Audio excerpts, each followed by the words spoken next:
It is whole and it is complete. And if we cut it into pieces, or we juiced it, or we sliced the skin off for zest, it would not really be an orange. It would be a derivative. And when this orange was on the tree and it was alive and breathing, it is just like everyone in this room today and everybody who will watch this video around the world. It's a whole and complete thing.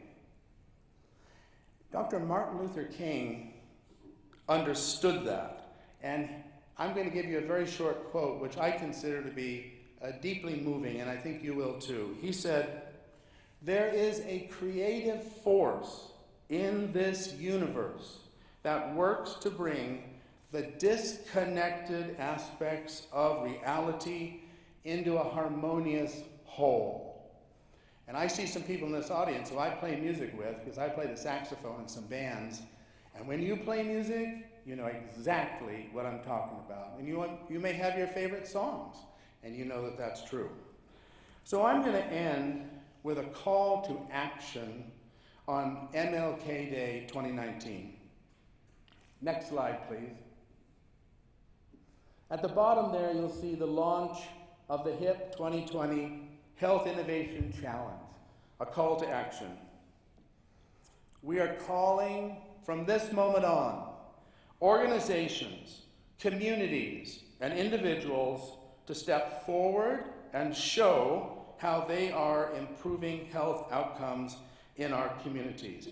And we're delighted today to have two members of the San Francisco Board of Supervisors. They may have come and went, but maybe they're here. Shimon Walton and Raphael Mandelman. And they've told me that health is one of the #1 targets and goals in the city of San Francisco. So this is also a call for action to all of you. What I want to know is, what will you commit to today to improve your health and the health of your family and friends and the communities? And in the spirit of Dr. King, this is the time to act. We are tired of hearing arguments against it. We don't want to hear words, we want to see action, because we're all in this together. So without further ado, we're going to show you an amazing group of people who are active in the world right now, building communities that demonstrate the principles that we are showing you today. Thank you.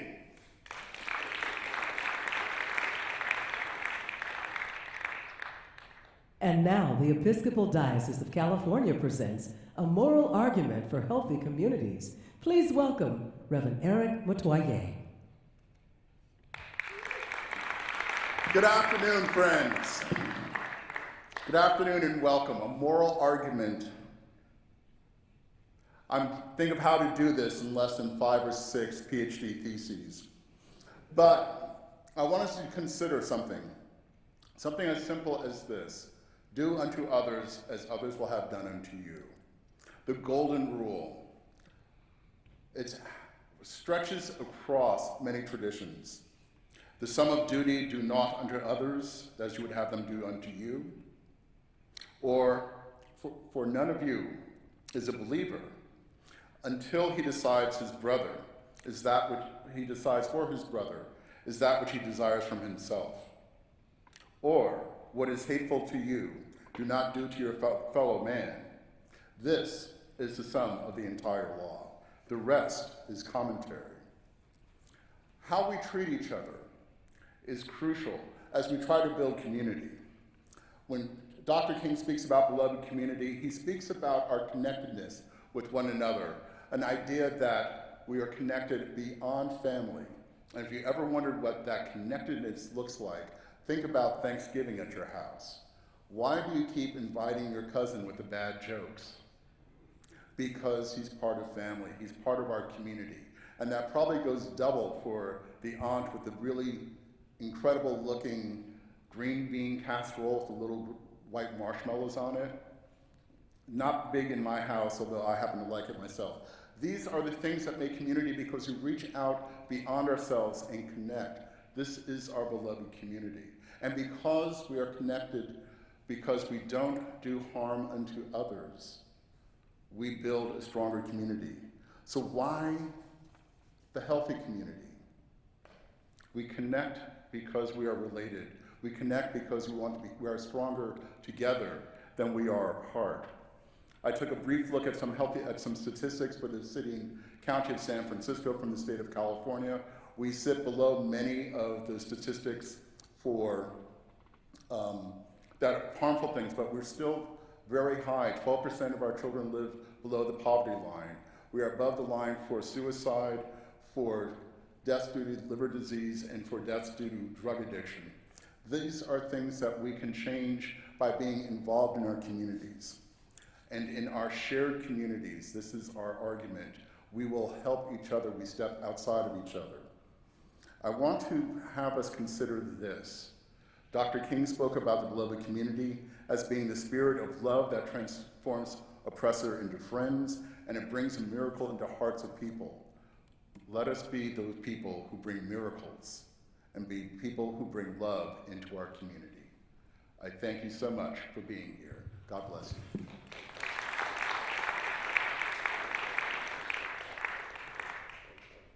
Ladies and gentlemen, please welcome Director of Universe Monologues, Serena Andrea, with Makana Curtis, with Change Your Story to Empower Your Life, a community of women.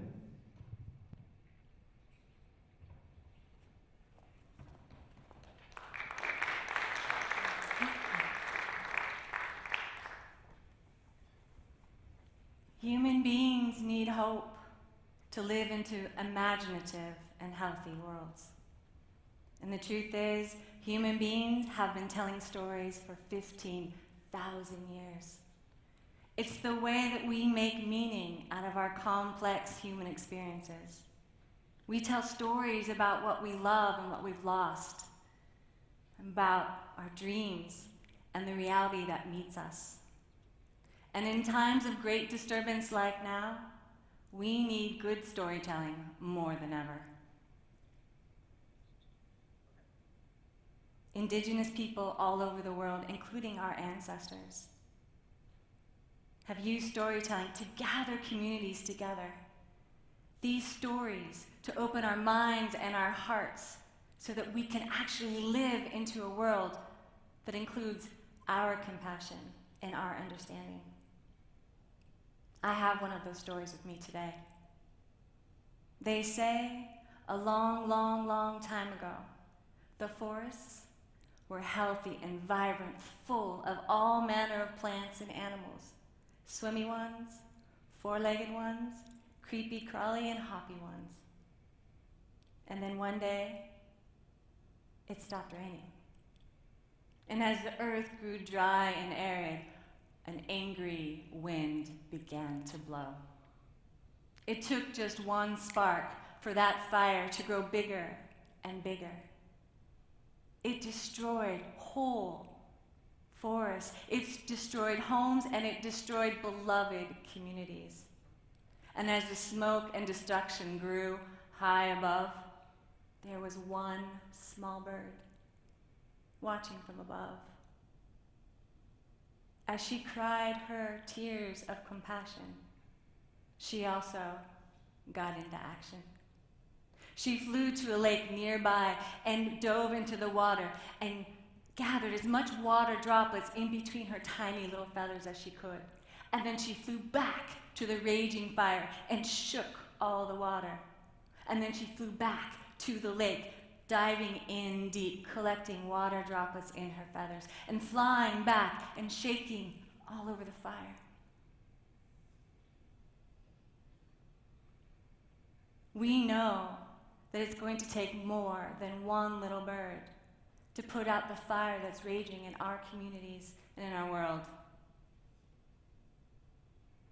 But what's true is that inside each and every one of you, there is also a hummingbird spirit that is witnessing the fire in your beloved community.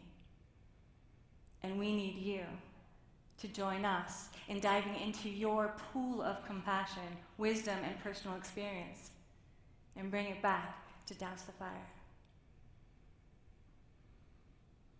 My name is Serena Andrea, and 6 years ago, my hummingbird spirit got ignited, and I created a storytelling performance program in my hometown to address the suffering I saw amongst women with the violence and abuse that many women have suffered and not been able to speak about. We gathered in small groups to tell our stories in a safe way, and I watched the healing begin. One of those women who's graduated from my program is here tonight.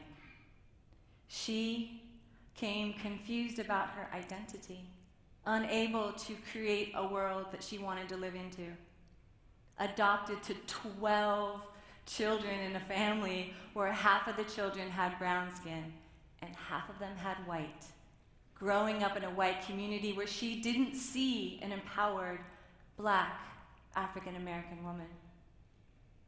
After our program, she exploded.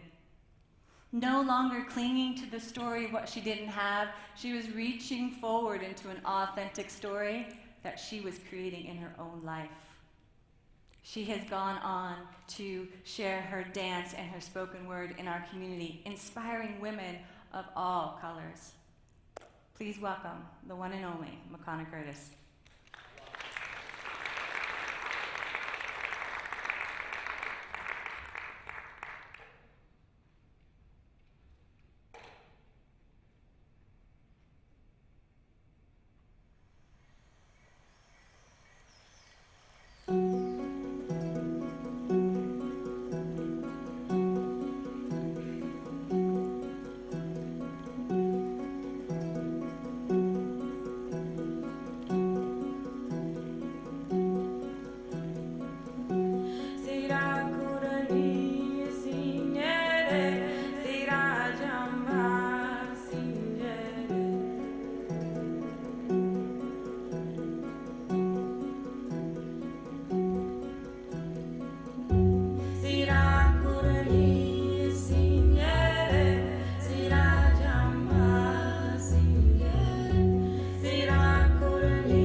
Jamba